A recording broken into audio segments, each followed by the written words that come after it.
Welcome to our channel.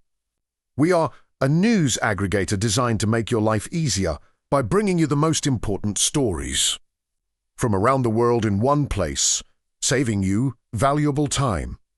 Today's story comes from multiple verified sources including NPR, Al Jazeera, The Washington Post, PBS News, and ABC News, with reporting from January 21st and 22nd, 2026. Let's begin. If you find this content valuable, please take a moment to like this video and subscribe to our channel for daily news updates. The Halls of the World Economic Forum in Davos, Switzerland witnessed a dramatic shift in global politics yesterday.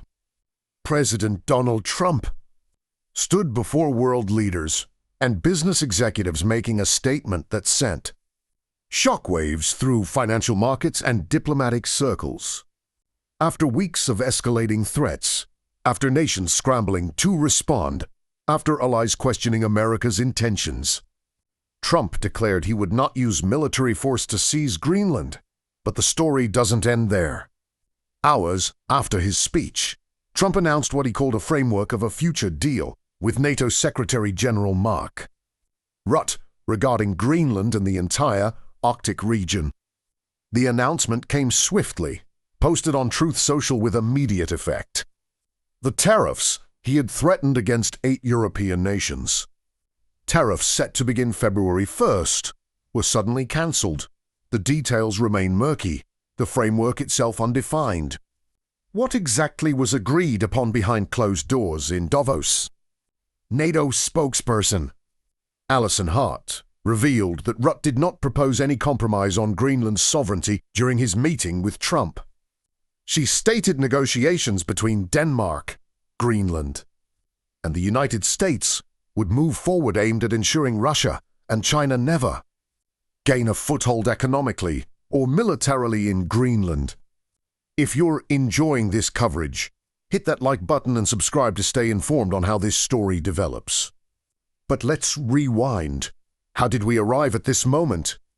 For weeks, Trump had been pushing an audacious demand: full ownership of Greenland, the semi-autonomous territory of Denmark, a massive Arctic island with strategic minerals, military significance, and a population of 56,000 people who never asked to become American. Trump's rhetoric grew increasingly aggressive. He threatened tariffs starting at 10%, rising to 25% by June. He refused to rule out military action. European allies watched in disbelief. Denmark stood firm. Prime Minister Mette Frederiksen stated clearly that Greenland was not for sale. She warned that any military action would spell the end of NATO. 8 European nations signed a joint statement defending Greenland's sovereignty over the weekend. Germany, Sweden, and Norway joined Denmark in increasing military presence in Greenland. The transatlantic alliance appeared on the brink. Financial markets reacted with panic. Stocks plummeted Tuesday as Trump's aggressive stance intensified. The specter of America turning its weapons against one of its oldest allies sent investors fleeing. European officials suspended implementation of a trade deal reached just last summer. Canadian Prime Minister Mark Carney warned at Davos that the world was in the midst of a rupture, not a transition. Don't forget to like and subscribe as we continue examining this unprecedented diplomatic situation. Then came Wednesday's speech in Davos. Trump's tone shifted, at least partially. He called for immediate negotiations with Denmark. He praised both the Danish people and Greenlanders, saying he had tremendous respect for them. But his message contained a thinly veiled threat. You can say yes, and we will be very appreciative, or you can say no and we will remember, Trump declared from the podium. He argued that no nation except the United States could defend Greenland. He claimed the island was essential to American and global security. He recounted how American forces defended Greenland during World War II, conveniently omitting that the U.S. already maintains Thule Air Base there, one of the northernmost American military installations. Trump insisted that without ownership, without what he called right title and ownership, the United States could not properly defend the territory. We probably won't get anything unless I decide to use excessive strength and force, where we would be frankly unstoppable. Trump sighed. But I won't do that. That's probably the biggest statement I made because people thought I would use force. I don't have to use force. I don't want to use force. I won't use force. Market Mark Zinspali. Istokis surged Dow climbed. Investors saw the statement as a de-escalation, but was it? The framework announcement came hours later. Trump met privately with NATO Secretary General Mark Rutte. What transpired in that meeting remains largely unknown. Rutte later told Fox News the discussions focused on Arctic security, on preventing Russian and Chinese expansion in the region. He said the issue of Greenland's sovereignty did not come up anymore in their conversation. That issue did not come up anymore, Rutte emphasized. But Trump's own statements suggested otherwise. In interviews with CNBC and CNN after the announcement, Trump described it as a concept of a deal. He suggested the framework involved mineral rights for the United States and his proposed Golden Dome missile defense system. He refused to clarify whether the United States would obtain ownership of Greenland as he had demanded. Denmark's response was measured but firm. Prime Minister Frederiksen stated that NATO is fully aware of her government's position. We can negotiate on everything political, security, investments, economy, she said. But we cannot negotiate on our sovereignty. She confirmed she had been informed that sovereignty was not discussed in the Trump-Rutte meeting. She emphasized that only Denmark and Greenland can make decisions on issues concerning Denmark and Greenland. The framework, according to NATO, will focus on collective efforts to uphold Arctic security. But skepticism abounds. Weiva, a professor of international relations at the University of Copenhagen, told Al Jazeera the framework would likely be nothing more than a face-saving pretend deal. NATO can't negotiate minerals or ownership of territory for bases, Weiva noted. Most likely the main process now goes back where Denmark and Greenland tried to land it. A bureaucratic committee working out defense plans. On the streets of Nuuk, Greenland's capital, residents prepared for uncertainty. The government published a handbook urging citizens to stockpile food, water, fuel, and supplies for 5 days. We just went to the grocery store and bought the supplies, said Tony Jacobson, showing bags filled with candles, snacks, and toilet paper. I think it's just threats, he said, but it's better to be ready than not ready. The broader implications extend far beyond Greenland. Trump's speech in Davos revealed a worldview that unsettled many allies. He criticized European values as inferior to those he's imposing on the United States. Certain places in Europe are not recognizable anymore, Trump said. He slammed what he called unchecked mass migration and endless foreign imports.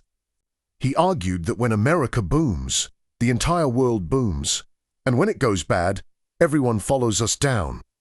He responded directly to Canadian Prime Minister Mark Carney, who had delivered a forceful speech the day before warning of the breakdown of international order.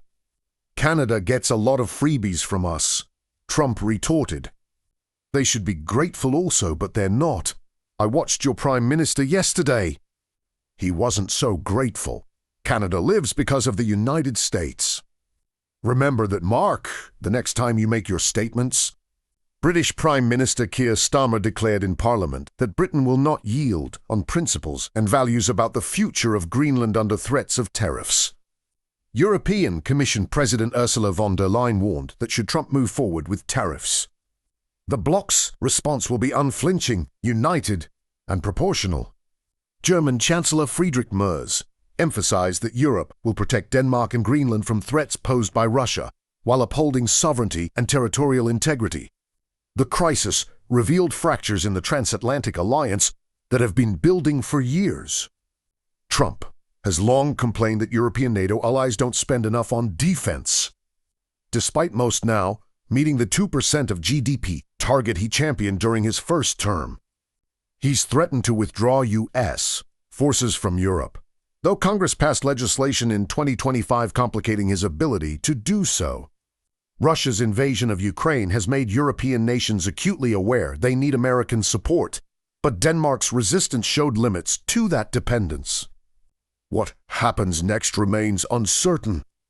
Trump announced that Vice President J.D. Vance, Secretary of State Marco Rubio, Special Envoy Steve Witkoff, and various others will be responsible for negotiations reporting directly to him. But what exactly are they negotiating? Increased American military presence in Greenland, joint development of resources, expanded intelligence sharing? Or does Trump still harbor ambitions of ownership? The Atlantic Council suggested that faced with Denmark's resistance, European solidarity, market unease and congressional unhappiness with bullying an ally, Trump decided to take a win on Arctic security and forgo a needless fight on Greenland's sovereignty. Perhaps the framework represents a strategic retreat dressed up as victory. Perhaps it's the opening move in a longer game. Trump's doctrine raises troubling questions. He claimed that countries unable to defend their own territory cannot claim the right to possess it. This echoes statements by White House Deputy Chief of Staff Stephen Miller. But as analysts pointed out, the entire purpose of alliances like NATO is that security is greater when shared. A doctrine that might makes right. That the power to seize territory is its own justification, would legitimize every aggressor. It's precisely the logic Putin used to invade Ukraine. Trump also claimed the United States needs title to defend territory effectively. Yet America successfully defended Germany, South Korea, Japan, and countless other nations during and after the Cold War without annexing them, operating from bases that were rented, not owned. He argued the United States was mistaken to return Greenland to Denmark after World War II, ignoring that Greenland had been Danish for centuries before the war. The episode illuminates Trump's transactional approach to foreign policy. Alliances are deals to be renegotiated. Sovereignty is negotiable if sufficient pressure is applied. International norms matter less than American interests, as he defines them. This worldview delights some supporters who see it as America First realism. It horrifies others who warn it undermines the very system that has prevented great power war for 80 years. For Denmark and Greenland, the crisis isn't over. The framework may have postponed tariffs, but it hasn't resolved fundamental disagreements. Greenlanders themselves have been largely sidelined in a debate about their future. The territory has been moving toward independence from Denmark for years, with increasing autonomy over domestic affairs. Many Greenlanders resent being treated as a commodity to be bought and sold, their voices ignored while great powers bargain. The Arctic is indeed becoming a flashpoint. Climate change is opening new shipping lanes and access to resources. Russia has been militarizing its Arctic territories. China has declared itself a near-Arctic state and invested heavily in the region.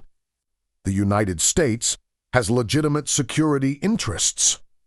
But Trump's approach, threatening allies rather than working with them, may have damaged American credibility more than it advanced American interests.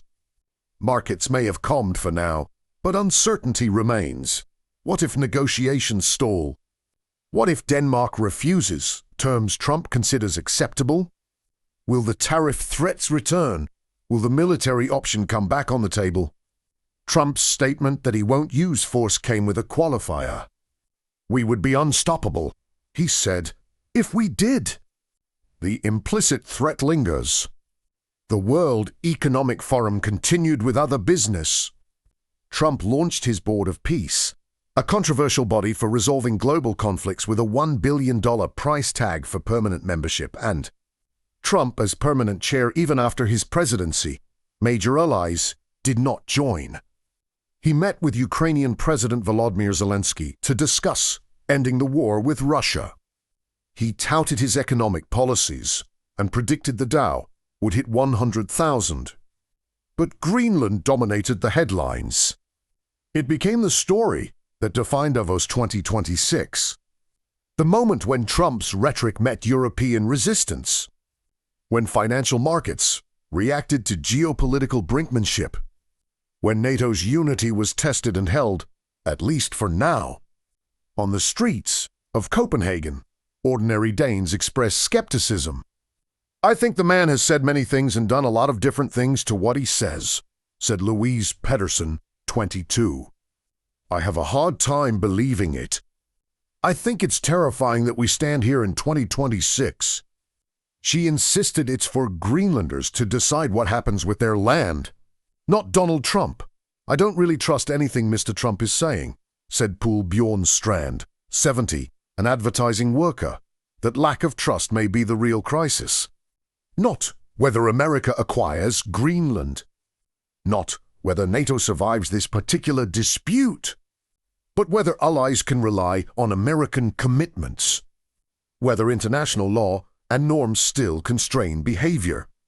Whether sovereignty means anything if a more powerful nation demands territory. The framework announced in Davos may prove to be the beginning of enhanced Arctic cooperation within NATO. It may be a face-saving device allowing both sides to step back from confrontation. It may be a temporary pause in Trump's pursuit of Greenland. Or it may be something else entirely, a reshaping of Arctic governance that we can't yet see. What we know for certain is that the world watched as the American president demanded territory from an ally, threatened economic warfare, refused to rule out military force, then partially backed down while claiming victory. We know that Denmark refused to surrender sovereignty despite pressure.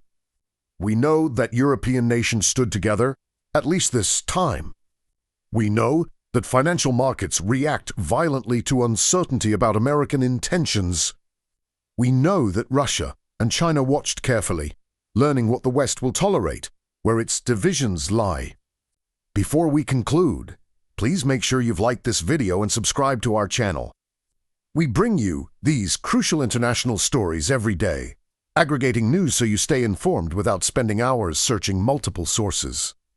The Greenland crisis of January 2026 may be remembered as a turning point. The moment when Trump's deal-making approach to foreign policy collided with deeply held principles about sovereignty and international order. The moment when Europe realized it could not simply accommodate every American demand. The moment when NATO was tested and found both more fragile and more resilient than many expected. Or perhaps it will be forgotten quickly, overtaken by the next crisis, the next Trump threat, the next global upheaval in a world that seems increasingly chaotic and unpredictable. Only time will reveal the true meaning of the framework agreed upon in Davos, whether it represents a genuine compromise, a clever diplomatic solution, or merely a postponement of inevitable conflict. For now, the tariffs are cancelled. The military option is off the table, officially.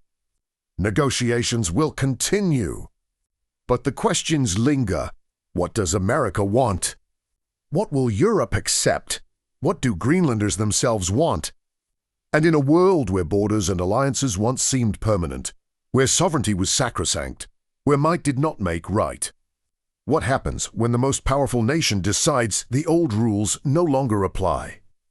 These are the questions that will define not just the Greenland dispute, but the broader trajectory of international relations in the 2020s. Stay with us as this story continues to develop. Make sure you're subscribed so you don't miss any updates. Thank you for watching,